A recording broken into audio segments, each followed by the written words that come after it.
Doutor Sebastião Coelho, muito obrigado pela sua presença. O senhor tem 10 minutos, mais 5 para se manifestar sobre o pleito de 2022, sobre tudo que está acontecendo no Brasil, né? Esse caos institucional que a gente está vivenciando, as pessoas desesperadas, que a gente vê isso, as pessoas desesperadas, e a gente precisa levar luz e dar uma resposta para ela. Então, o senhor tem a palavra. Cumprimento o eminente senador Girão pela iniciativa, agradeço o convite, não só a Vossa Excelência, mas toda a comissão. Cumprimento a todos os presentes, as mulheres, permita cumprimentar na pessoa da minha eminente amiga Bia Kiss, uma brilhante representante do Distrito Federal, e da vítima Bárbara, que está aqui à mesa, vítima do sistema. Cumprimento o Staque, vejo aqui também, o meu deputado federal, Tony, meu irmão em Cristo, que é mais uma vítima. Eu me tornei um ator involuntário de toda essa história. Não tenho redes sociais, os que me conhecem de perto, como a Bia e outros aqui. E no dia 19 de agosto, eu era o corregedor do Tribunal Eleitoral do Distrito Federal. Eu anunciei que iria aposentar porque, evidentemente, eu não iria cumprir as determinações do senhor Alexandre de Moraes. Eu disse... juiz no Brasil. Eu disse que ele fez uma declaração de guerra ao país, senador Girão, e infelizmente eu estava certo. Ele está, senador Renzi, está guerreando contra o país, está vencendo algumas lutas, mas eu creio que ele não terá a vitória final. A vitória final será do povo brasileiro. Quando nós falamos numa audiência como essa, temos que tomar cuidado para não repetir aquilo que já foi falado, para otimizar o tempo e dar oportunidade a todos. Bem, de tudo que já foi falado aqui, a decisão do ministro de não investigar a verificação feita pelo PL, toda a resistência que já foi colocada desde a intervenção indevida do ministro Barroso aqui no parlamento para não ter o voto auditado, e toda a resistência feita por esses atores, nós podemos ter a seguinte conclusão. Tudo que se faz com prova, não se faz com indícios de prova. Eu não vou falar de direito aqui porque a Bárbara já se mostrou uma grande constitucionalista e processualista aqui na sua manifestação inicial. Mas eu quero citar um artigo do Código de Processo Penal Militar, é o artigo 382, que ele diz o seguinte: indício é a circunstância ou fato conhecido e provado. Todos esses fatos, o senhor perito argentino, o engenheiro que aqui já falou, todos eles já trouxeram fatos inconteste da realidade que nenhum de nós desejávamos. Então, todos esses são indícios, que conclui o artigo, de que induz a existência de outra circunstância ou fato. Então, todos esses indícios que nós já apuramos aqui, induz a circunstância de afirmarmos que as urnas eletrônicas têm problema. Nós não podemos dizer que houve fraude, porque o processo está sendo impedido de ser verificado. Então, olha, eu fui 21 anos de juiz de primeira instância e 9 anos como desembargador. Interroguei muitas pessoas. Vou dar 2 exemplos práticos, deputado Felipe, para nós situarmos. Quando no processo civil, uma investigação de paternidade, o menino é a cara do pai. Olha, mas não tem dúvida, é a cara. Olha, olhou o senador Girão, né, senador Reis? É a cara, mas eles namoraram tudo. Enfim, mas o juiz tinha que decidir, olha, parece que ele é o pai mesmo. Mas a evolução apareceu o quê? O DNA. Que o DNA é prova inconteste, 99,99. No processo civil, quando o investigado, e as advogadas aqui sabem disso, se recusa, deputada Carla, a fazer o exame de DNA, a presunção é contra ele. Agora eu vou para o exemplo do processo penal.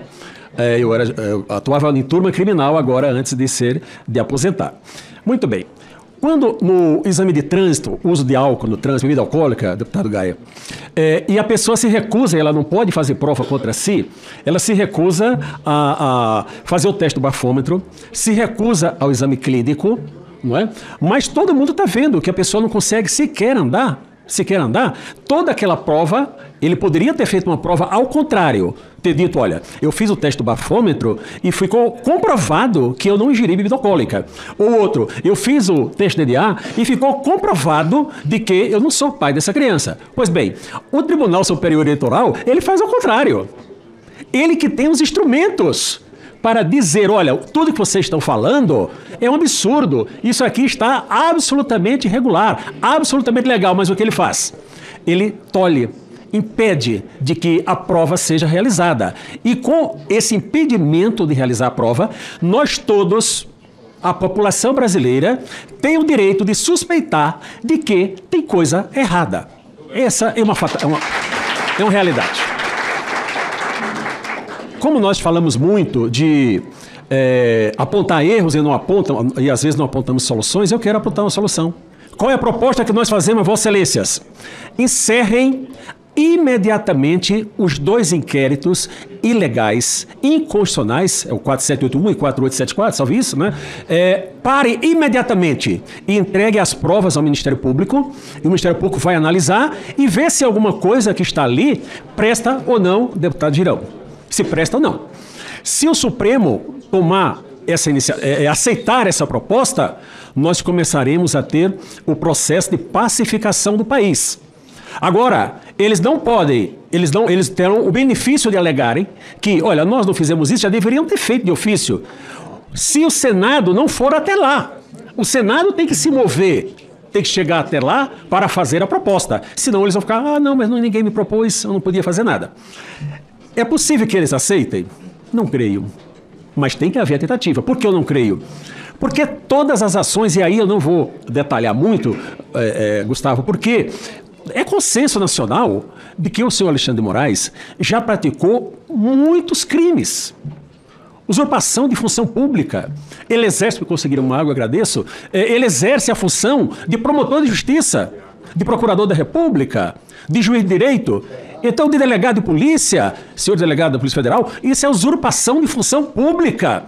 E o Ministério Público, nem se fale do artigo 129 da Constituição, e eu fico abismado que essas pessoas que têm a sua prerrogativa constitucional vilipendiada não representem o Procurador-Geral para dizer, olha, está usurpando a minha competência, porque o artigo 102 diz qual é a competência do Supremo Tribunal Federal. E, evidentemente, que o que ele está fazendo não está dentro da competência. Não está dentro. Infelizmente, o Supremo tem referendado. Pois bem, eu quero trazer, senhores juristas, para discussão um dado que eu não vi ainda ser tratado, mas eu resolvi tratar.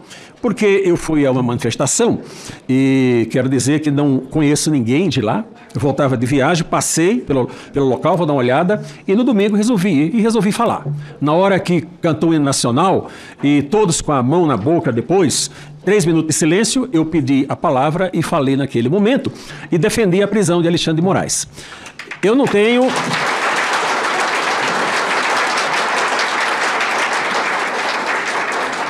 tenho redes sociais. Minha comunicação é só por WhatsApp, não tenho nenhuma rede social. Mas uma filha minha me disse, olha, pai, alguém escreveu aí que vai dar 3 dias para você estar em público se retratando. Eu estou aqui reafirmando, ao invés de me retratar.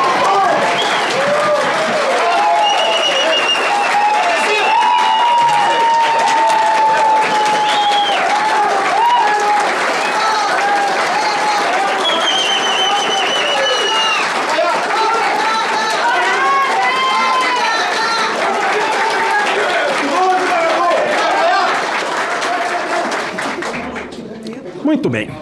Muito se fala contra a polícia, seja ela civil, militar ou federal. Enfim, olha, a polícia tortura, faz e acontece. E eu vou ler aqui um artigo, eu vou ler a lei de tortura. A lei muito antiga, 9455 de 97. Diz que constitui crime de tortura. Inciso 1, inciso 2.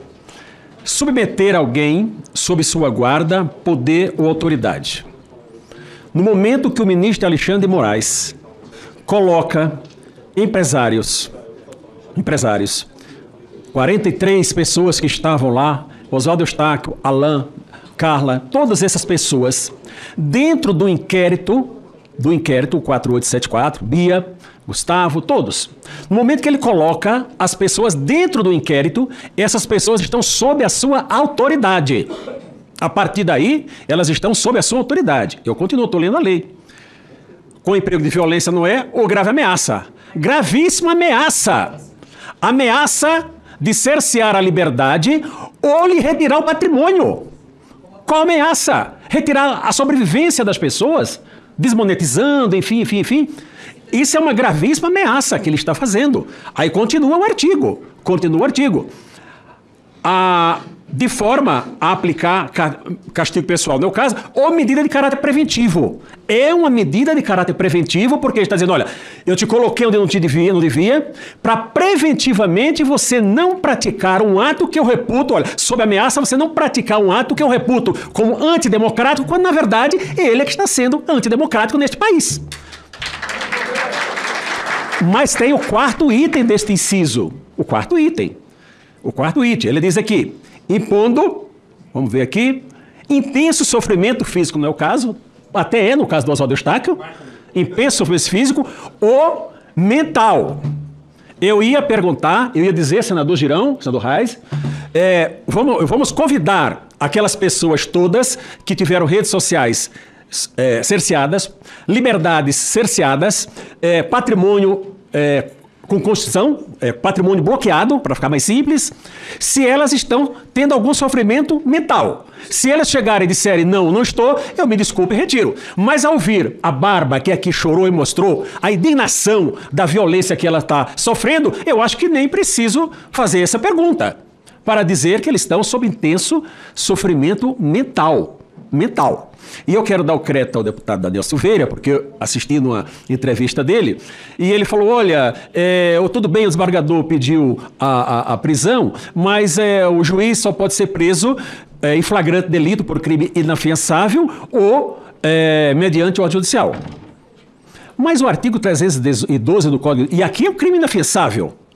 O artigo 312 do Código de Processo Penal estabelece como um dos requisitos para decretar a prisão a garantia da ordem pública.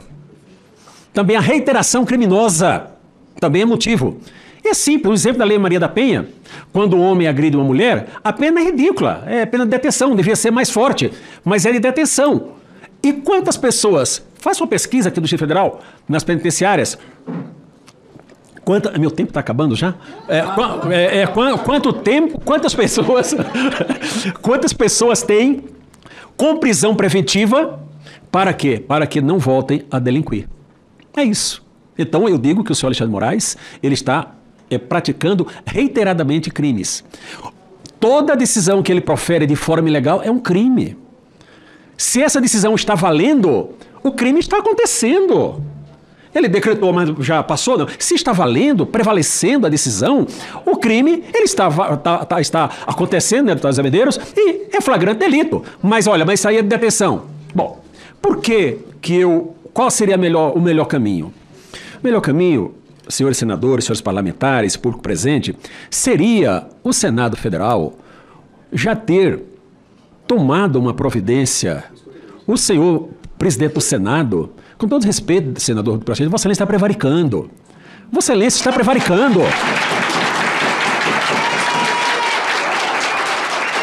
Veja, nós somos pessoas, seres humanos, pelo menos a quase totalidade, que temos que ter temor a alguma coisa.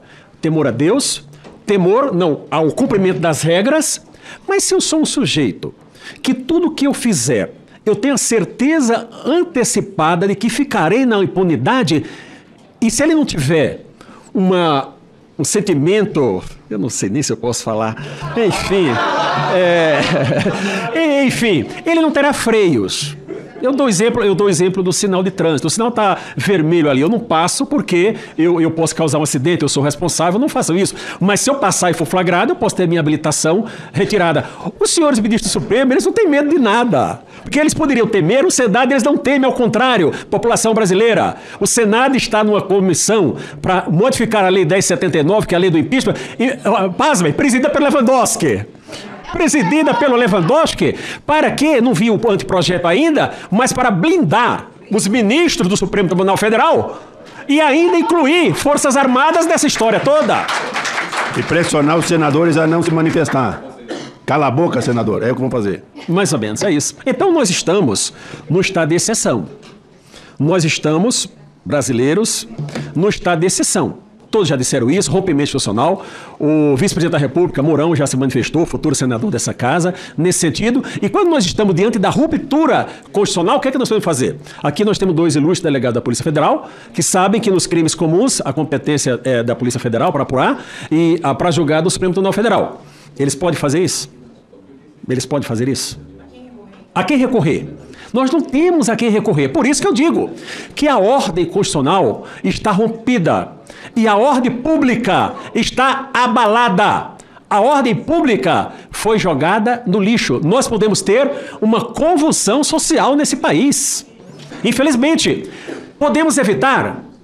Poderíamos pelo Senado. Não vai. Mas é triste dizer isso, que votamos e o senador, o representante e tal, porque uma grande parte dos senadores quer, mas não funciona. Então eu digo que não há solução.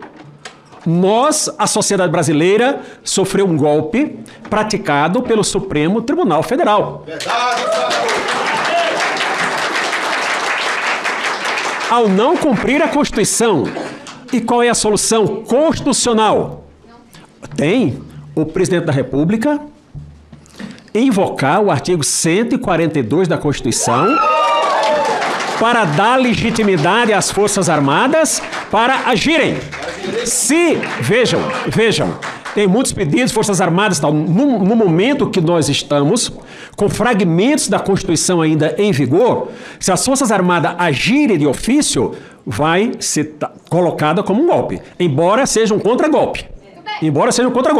Mas se o presidente da República convocar, não, porque ele está exercendo o seu poder constitucional de utilizar para garantir a ordem pública.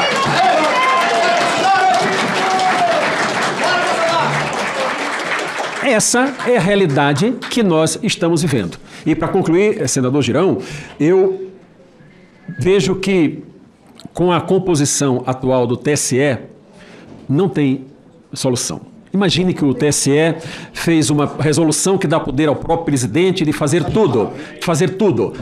Foi para o Supremo, para o Procurador-Geral da República, ingressou com a medida apropriada, foi para o Supremo. Quem votou lá? Os 3 ministros que votaram no TSE, Carmen Lúcia, Alexandre Moraes e Lewandowski, votaram também lá no Supremo. Isso está errado, não tem a quem recorrer. A população está entregue. Então, o presidente da República tem até o dia 31 de dezembro, e todos nós temos que ter paciência, para exercer o seu papel constitucional. Se ele não o fizer, chegaremos 1º de janeiro, e aí a rua vai dizer o poder que o povo delegou para que o parlamento exercesse, o parlamento não está exercendo. Então, o povo, eu acho que do estágio que nós estamos, poderá exercer diretamente. E nós não sabemos onde o nosso país vai parar. Eu falo isso, senhoras e senhores, com muita dor no coração. Muita dor no coração. Eu larguei minha carreira, eu poderia ficar mais 8 anos no tribunal, mas eu não poderia participar desse processo e dizer, olha, eu fui um corregedor da Justiça Eleitoral e carimbei decisões absolutamente ilegais. Eu vou, mas agora para concluir mesmo agora é de verdade. O Brasil comemorou 200 anos de independência há dias atrás. Nós fomos novamente colonizados por um império chamado Supremo Tribunal Federal. Basta esperar. Quem será que dará um novo grito de independência ou morte? Muito obrigado.